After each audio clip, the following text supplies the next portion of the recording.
Nagpapasalamat si Vong Navarro sa tuluyang pagbasura ng Korte Suprema sa kanyang kasong rape at acts of lasciviousness. Ano nga ba ang mga naging basihan ng Korte Suprema sa pag-dismiss sa mga kaso? Alamin sa unang balita ni Dano Tingkungko. Ganun na lang ang pagpapasalamat ni Vong Navarro isang araw matapos tuluyang ibasura ng Korte Suprema ang mga kasong rape at acts of lasciviousness na inihain laban sa kanya ng modelong si Denise Cornejo simula 2014. Dahil daw sa Korte Suprema, naniniwala siyang may justice system sa Pilipinas.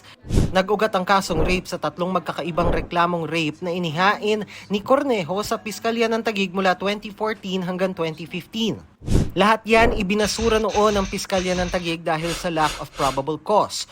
Umabot naman sa DOJ ang ikatlong reklamo pero ibinasura rin ito noong 2018 dahil sa hindi raw magkakatugmang testimonya ni Cornejo sa tatlong reklamo.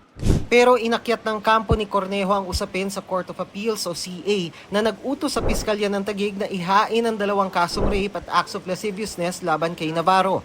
Ang sabi noon ng CA, may jurisdiction ng korte na tukuyin kung may grave abuse of discretion o may abuso sa pagpapasya ang Justice Department ng katigan nito ang Piskalya na wala ngang probable cause para kasuhan si Navarro.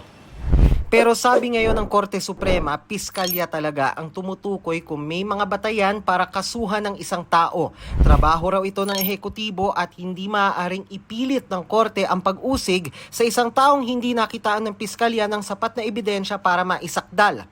Pagpunto pa ng korte, hindi dapat payagan ang pagbabagong testimonya ni Cornejo para mapalakas ang kaso laban kay Navarro. Tulad ni Navarro, masaya rin ang kanyang abogado lalo para sa kanya. Vindication daw ito para kay Navarro na permanente na raw lalaya. Sinisika pa naming makuha ang pahayag ni Cornejo at ng kanyang abogado hinggil sa naging desisyon ng korte. Ito ang unang balita, Dano Tingkungko para sa GMA Integrated News.